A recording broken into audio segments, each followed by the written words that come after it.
Welcome to episode 51 of Stageworthy. I'm your host, Phil Rickaby. Stageworthy is a podcast about people in Canadian theatre, featuring conversations with actors, directors, playwrights, stage managers, producers, and more. If you'd like to be a guest on Stageworthy or you just want to drop me a line, you can find Stageworthy on Facebook and Twitter at StageworthyPod, and you can find a website at stageworthypodcast.com. If you like the podcast, I hope you'll subscribe on iTunes or Google Music or whatever podcast app you use, and consider leaving a comment or rating. My guests are Alec and Joshua Browne from Cirnclesnake Productions, presenting the Queen's Conjurer until November 20th at the Attic Arts Hub in Toronto.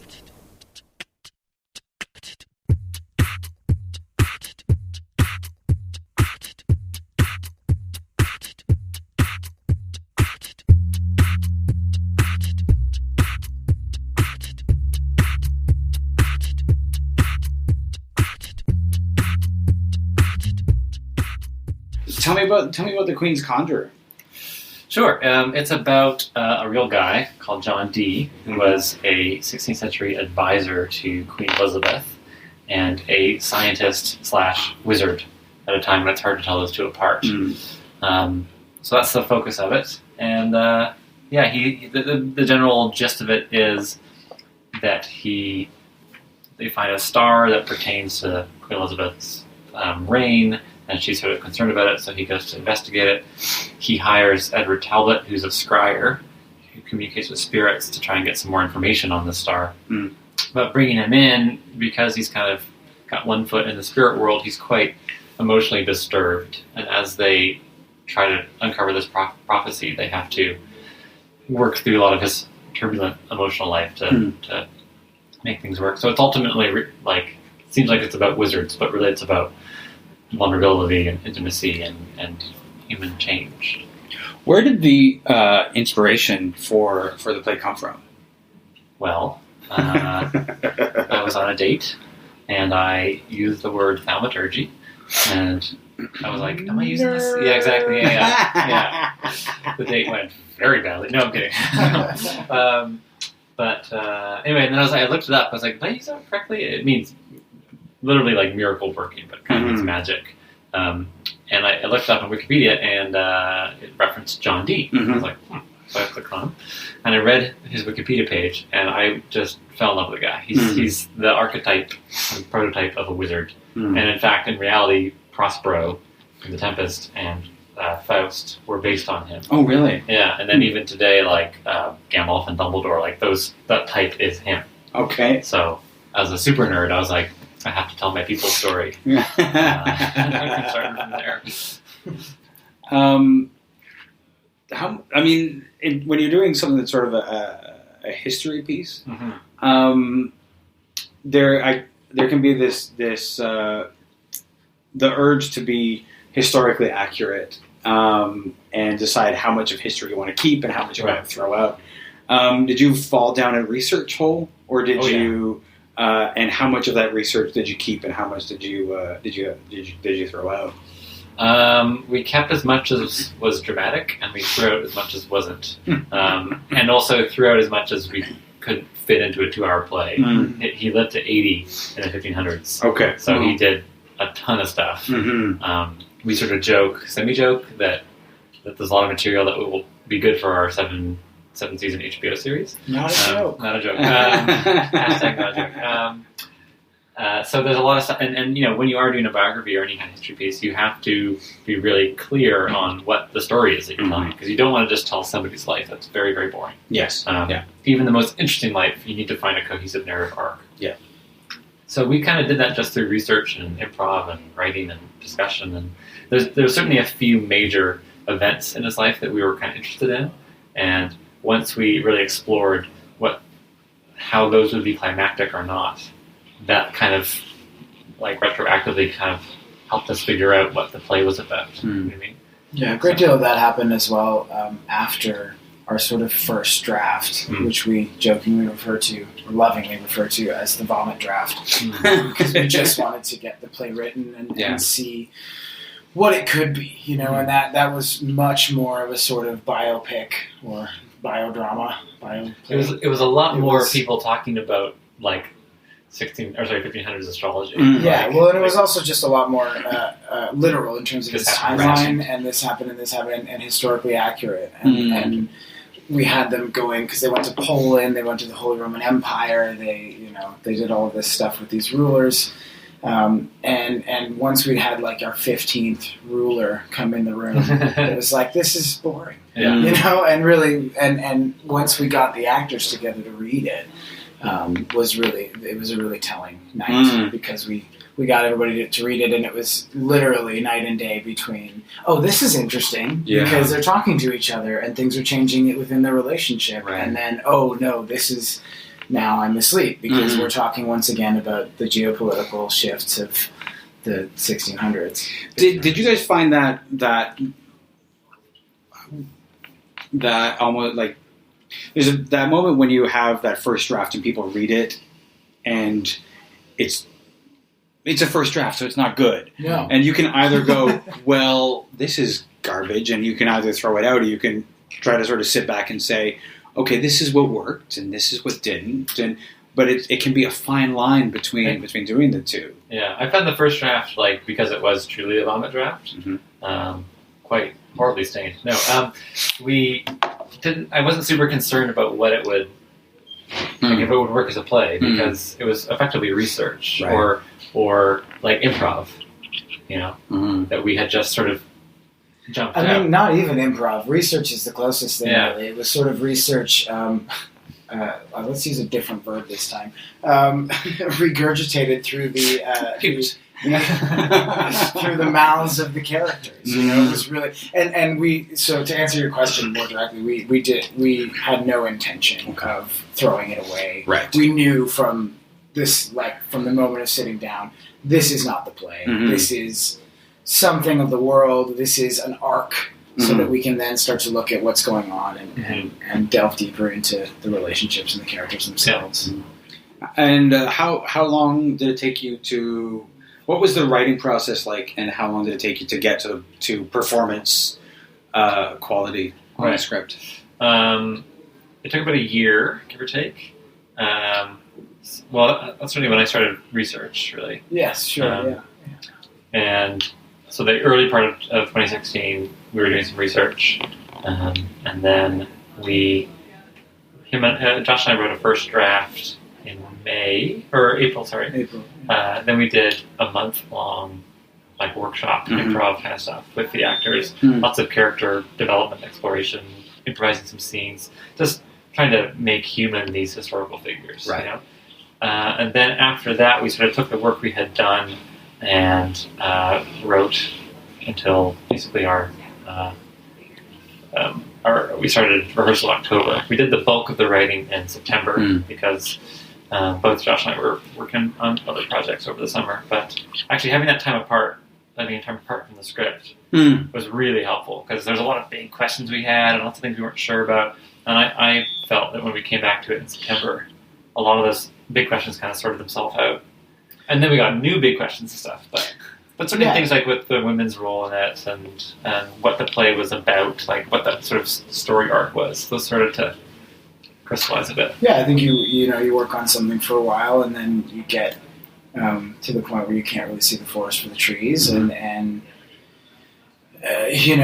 so I would say absolutely the time apart was really time away from the script. We keep saying time apart. I was away for the summer out on the East Coast. So, but yeah, that was super valuable. And yeah, I don't know whether they worked themselves out or we just were able to come back at them with really fresh eyes. That's what I mean. Yeah. Was this your first project working together, or have you guys? What's your collaborative history? This is our third show together, and our second one that we've written together. Because we had done Dark Matter before, which was a science fiction version of Heart of Darkness with no set, no props, and it was a very fun show. So him and I worked on that, and we were both involved in the writing. We also had the other actors that helped write it as well.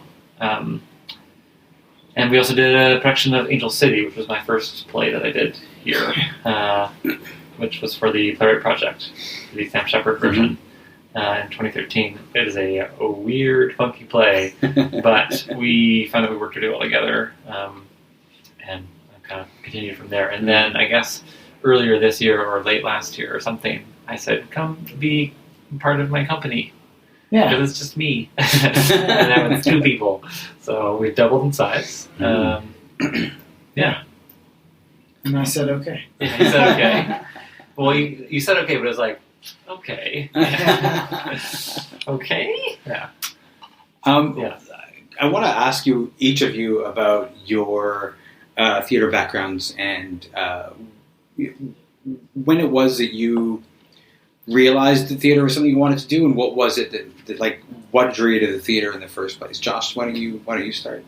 I grew up a ballet dancer in a small town called Lloydminster, Alberta. I guess it's not quite so small anymore, but and I was performing from the age of about 7, and I was in a musical in high school in grade 10, grade 9 maybe? Grade 10, I can't remember.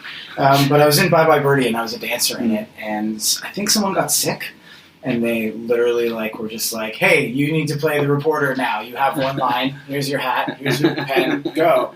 And I went on and I did. I did not poison anybody. No, I had no desire. I was a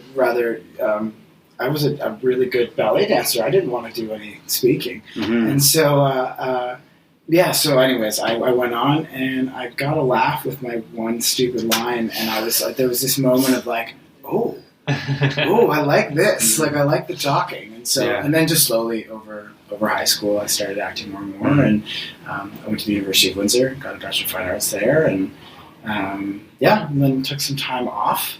Actually, speaking of when you decided that theater was something you wanted to do, it was something I wanted to do for a very long time, and then very abruptly something I didn't want to do anymore. And school had sort of beaten all the fun of it out for me, as it does for lots of people, I think. Yeah. And I was young, and so I went and taught English and Korea for 3 years, and then when I came back, I was coming back to act, and so Was it? Because I gave up acting for myself for a period of years, but not out of theater school. It was I produced a massive production of Midsummer Night's Dream and a lost play by Shakespeare. So it was this big thing, and then when that was done, I was I spent a month going through motions, and then was just wait, nope, can't do this. And so I stopped for maybe 2-3 years. What was it that for you that you think made you want to, that you just couldn't do it anymore? As I said, school, and with lots of love to some of my professors, and I certainly don't regret going to school and all that I learned there. But school really, I think that institutionalizing the teaching of art is really difficult, and I think that because so much of it, we grow up, we go through, from kindergarten to high school, so much of your self-worth is wrapped up in the approval of whoever your teacher is, and as well as your parents, obviously. And I think it's a really weird thing as an artist to be going oh, am I doing the right thing all the time? Mm-hmm. And so I was no longer having any fun, which is kind of, as soon as that happens, then you just sort of die. Yeah.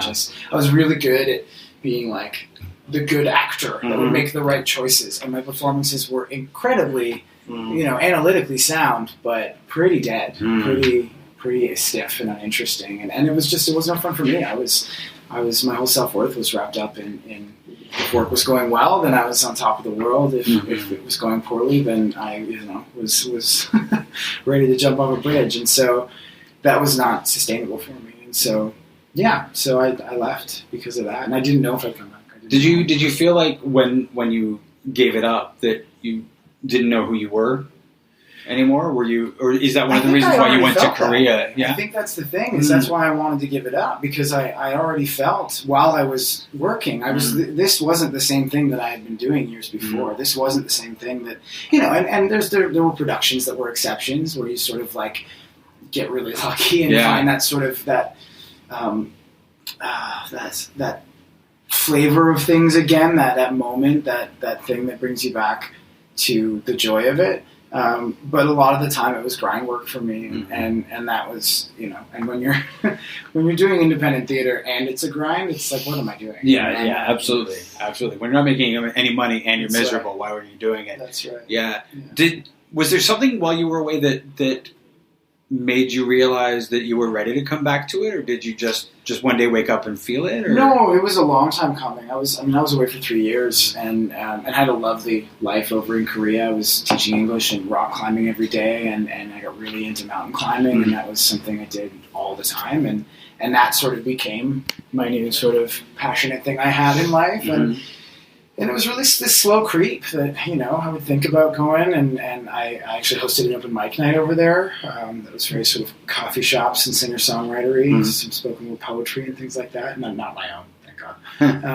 But yeah, and a friend of mine, a guy by the name of Drew Cameron, he's still over there teaching, he had done some acting in university, and he liked talking to me about acting, so he asked me if I wanted to do, some work and play around, and it had been so long, and I said, sure, yeah, it'd be fun. And so we did 3 scenes from True West in this little coffee shop in front of 30 of our expat friends, and I was like, oh yeah, this is all of a sudden it was like, yeah, right, this is what I need. And then after that time, it was pretty quick that I was like, oh, this is a good life, and if I could never act again, it would be okay, but I don't. I've never found anything that is as interesting, as fascinating to me as the process. Yeah. Cool. That's cool. I know for myself, when I left, I was not going to go back in. I went and got a day job and did that whole thing until somebody said, I want you to do this. I want you to play Touchstone in As You Like It. And I said, I don't do that anymore. And they were basically like, I know you used to do it and you don't do it anymore, but could you just read it? You do this, and then I couldn't stop after that. Alec, what was your what was it that brought you to theater? I just wanted really good spy training. No, I started in high school, a little bit before, but I went to an arts high school in Canterbury, which about 1 billion people in Toronto seems to have graduated from. So I did that throughout, and I was acting quite a bit in school and such. And I kind of found my way into directing because I got a little frustrated with the people who were directing me, and I just wanted to make my own work and my own choices and such. And I'm a very medium actor, so, and that's okay. I'm fine with it. I'm very happy to direct people who are very good at it. Anyway, so I did that, and then I went to a theatre university, University of Victoria in BC, because they have a directing program. Because there's only 2 undergraduate directing programs in Canada, which is that and New York. Right. But I found it to be too slow, too simple, and with speaking with some of the faculty there, it was pretty clear that they had a directing program on paper, but not really in practice. And I had some doubts about theatre at that point anyway. I've been doing it for a while, and I have been doing photography as well throughout high school and such, and like that too. And I was like, well, I could probably figure out how to do film. So I quit my theatre program and I transferred to York for film. And so I actually graduated with a film degree in production. But I did quite a big focus on directing and writing. And then after I graduated, I did, kind of 2 years of stuff, like working at a summer camp and working at various jobs. Yeah. And I was definitely trying to do some side jobs in the film industry kind of stuff, like on set work and stuff. And just over time, I kind of narrowed what I actually wanted to do with the skills that I had. And then at some point, I truly do love film. It's a beautiful medium, but it's an enormous undertaking, even in a way that a project, even like this, isn't. Just because the number of people involved and the money, and it's very, very different. And I was a little frustrated with film as a much more hierarchical approach, a way more organized, you have to have a clear idea of it from day one, what your project is. Whereas what I like in theater is that it's very collaborative. Film, I find, can be very hierarchical, kind of it can be collaborative, but it's much like there's just so many more things to organize simultaneously. You don't really have time to explore and like make discoveries on set. You need to know that beforehand. Sometimes that's always the thing that always got me about film was, I'm a theater actor, and so I rehearse. Rehearsal is a thing. And then anytime we've done a film, it's just always been so shocking that I just show up and I get in front of a camera and I do it. Yeah. And no, we don't rehearse a thing. Yeah, it's very strange. I mean, it's not an actor's medium, ironically. No. I mean, as much as it's pushed by star power, but the actual craft, not so much. Because an actor in a film, you're giving material that the director and editor then select. Yeah. So if you are an amazing actor 50% of the time, you could be a perfect film actor. Yeah. But you couldn't do that for theater. You have to be present the whole time. Not to say that film actors are any worse or better. It's just a different craft, slightly. Anyway, so what I liked in theater was the collaborative form. I like discoveries. I like having an idea of what a show is or what a scene is, and then discovering different things with my actors. And that's kind of where I think I shine. And I just wanted to do stuff. Like, I wanted to make stuff. And film, again, it's such an engine to get going. So I had I had shot and edited a trailer for this playwright project. They had brought me in to help advertise it. And they weren't paying me, so I negotiated that, can I direct one of the projects in return? And they're like, sure, why not? So I did, and I was very happy to do that. And then from there, I got back into theater. So it's been about 3 years. Yeah. Yeah. How did you get involved with Sex T-Rex? My brother used to be part of them. Okay. And I kind of had always been, not with improv, but their first scripted show, Callahan, they brought me in to work a bit on their workshop of it. So I have sort of had a foot in from the beginning in some ways of the scripted work. And I think part of why we were working well together was because of my film background as well. And they were like, with Sex T-Rex, try to make movies kind of happen on stage. Yes, yeah. So that was something that I brought, or helped bring, I should say. And then I was working like occasionally with them, and then as of Wildcat in 2014, I was brought in more completely to help work on the shows. So yeah. In terms of this show, what's it been like putting together this full production? Have there been parts of it that you had no idea how you were going to do as far as the production, or like what's the process of putting this production together been like for you guys? Do you mean in terms of when you say the production? No, just the script writing, just getting like the actors, the space, the like rehearsal, like the whole thing. How's that process been for you guys? Challenging. Yeah, very challenging. I mean, it's always challenging, but especially I think this time around, I can speak for myself. I think I can speak for both of us. We've both found it really challenging. It's the first, as Alec said, we've worked collaboratively before, and like with Dark Matter, we had 5 writers in the room, and for better or worse, really, on this one, I think because of the nature of the research and how long we've been gestating this, we certainly relied on our actors for adjustments and ideas, but the script is really in the end by Alec and I, and some of the development, like absolutely. So we did improv to help make these characters so they definitely contributed quite a bit. But yes, we wrote most of the words. Yeah, and so just that like we were really writing down to the final days before rehearsal, and even in rehearsal doing some rewrites, and so doing that plus producing, plus directing, plus acting.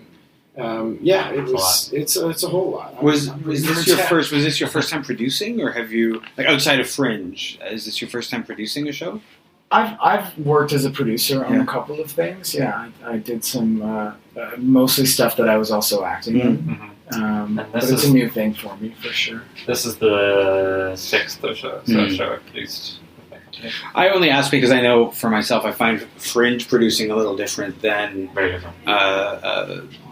Like regular producing. Yeah. Festival production is I find much easier. Yeah. It's quite hectic. But you can be a little more relaxed about things. You also there are things that you don't have to worry about, like booking a space. Yeah. You have also 15 minutes to strike, Yeah. like to set up and strike. So like you're not doing big production stuff. Mm-hmm. Right. So you think much more much more minimal. Yeah. Yeah. What have you learned producing this show?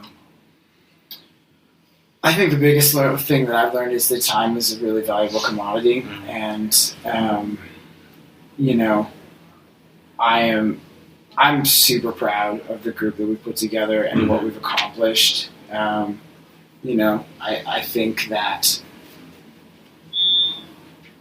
think that planning and just time is just such a pain. It's just such a, it's just, there's never enough of it. And I mean, we all know that, I suppose. But I think going into, the next time around, there's a big part of me that just wants to be able to give things more time. When you talk about time, are you thinking about like rehearsal time? Everything, really. Yeah. I mean, I would ideally like to, and I mean, this is not, this is this has been a great time, Mm-hmm. but if we're talking about what you learn, I would prefer not to be making big rewrites in rehearsal. On something like this. I mean, it's funny because the last project we did, Dark Matter, there were huge questions. Yeah. Like right up until the final days. But there weren't huge rewrites, and there were like big sort of binary things of like, are we going to do this or are we going to do this? Yeah. But we kind of knew what either of them were. Uh-huh. And I think part of it is because of the time period, because of how academic the material is this time around. And we have a heightened language in the Yes, show too. So yeah. you can't be It's loose with it. Old-timey-ish. Yeah. And It's from old timey time. Yes, Old-timey yes, time. Yeah. It's Elizabeth-esque. But, and so anyways, I'm rambling a bit, but That's okay, yeah. But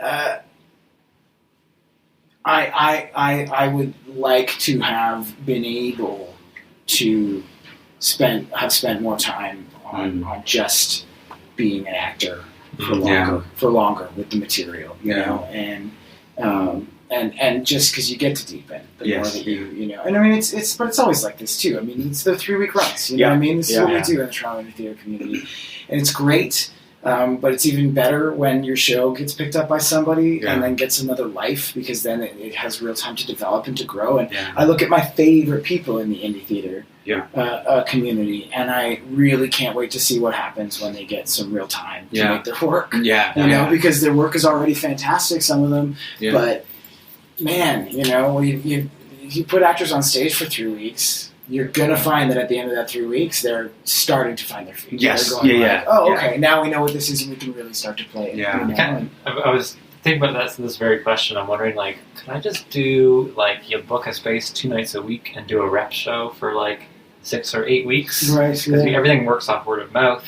Some spaces let you do that. So, just to see how that'd actually be kind of interesting to do. Edit that out? Somebody's going to steal your idea.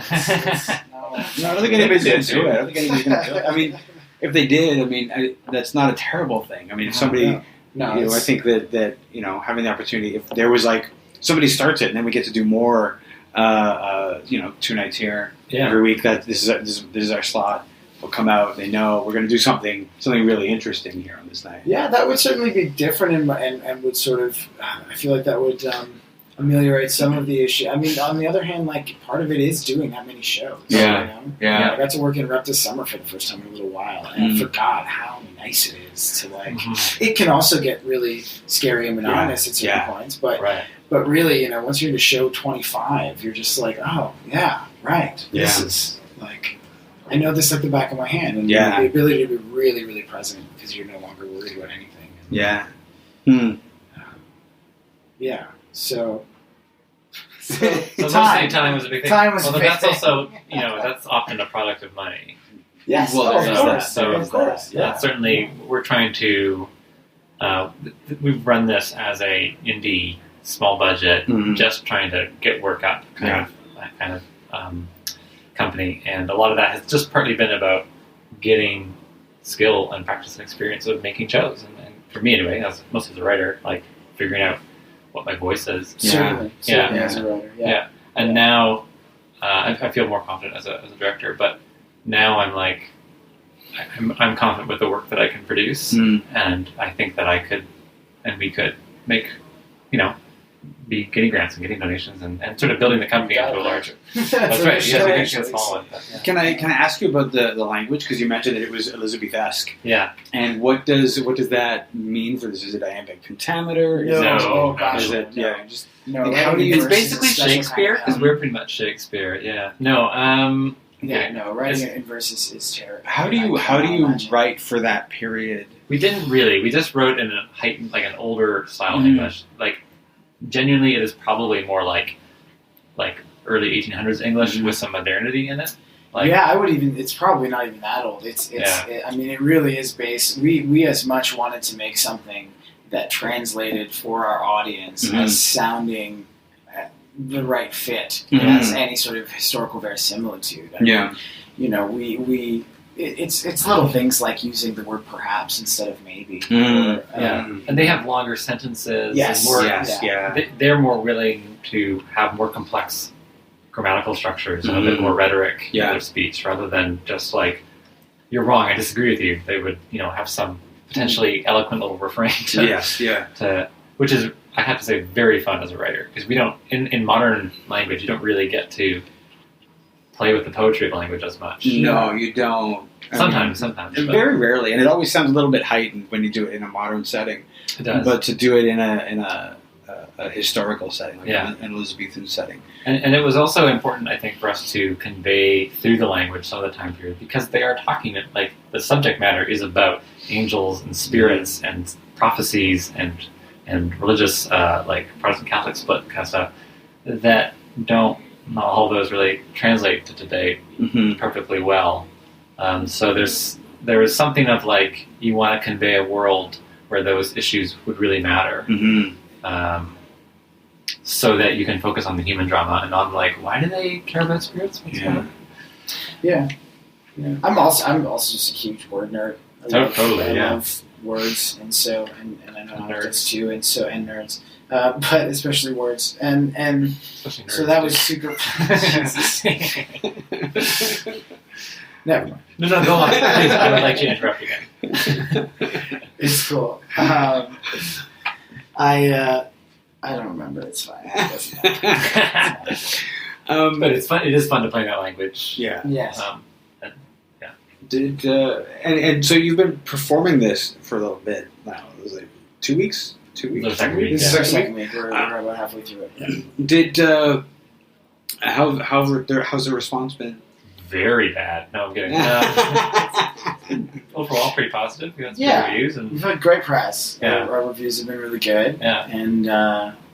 And talking to people who come out, there's the spread of people who absolutely adore it and gush about it, and people who aren't moved by it. Aren't as moved by it, or isn't their thing, But that's like anything. And I also feel, certainly with this kind of work, like, I want to make work that's going to polarize audiences a little bit, and certainly, like, I want to make a good show. I want to appeal to people, but I think for both of us, this is a very personal show in a lot of ways. Like, there's a lot of, I think, us in it, and that's not going to get everybody. If it's a very personal thing, and it's weird subject matter. Like, we're dealing with wizards and then their emotional life. So, and you can't appeal to everybody. You can't write something universal, because that has no meaning. Yeah, exactly. It's just that's just a blank white canvas. It's all the colors. Yeah, but you can't see anything. So the press has been good. Audience has been good. Have you had any response for like taking it to another life? Has there been any movement that way, or literally every theater has called us up? No, that's certainly on the horizon for this show. I would like to revamp it again, because I think it would benefit from a bigger kind of production. Right. I think there's a lot of good stuff in there, and I think there's I think it could appeal to a more traditional theater audience aside from just the indie crowd, and I want to rewrite it and make it better. Yeah. That's, I think right now, in terms of its next life, the biggest impetus is for Alec and I. We've got ideas about changes we'd like to make and rough edges to sand over. But I mean, we're right in the middle of it, right? Yeah, of course, yeah. And especially, I mean, I think now this is probably more true for me than it is you, but just having to actually be in the show every night and stuff, it's like you do have to just take off the hat at some point and go, okay, I can't, because otherwise it'll just drive you nuts. And so but as far as people getting in touch with us, should I say my phone number? Or? No, that sort of thing usually would happen after. Well, on just on that note, are you guys on Twitter, Facebook? What are your Twitter? Yeah, you can find me on Twitter at Joshu_Ashua. That's ASHUA. You can't spell his name. Oh, okay. And we're on Twitter as a company as at Cirnclesnake. Okay. And I'm Alec_taller or something. Pretty exciting. Wow. Handle. It's pretty. I can spell You my may not be name, able to spell my name, but at least I remember my Twitter. It's true.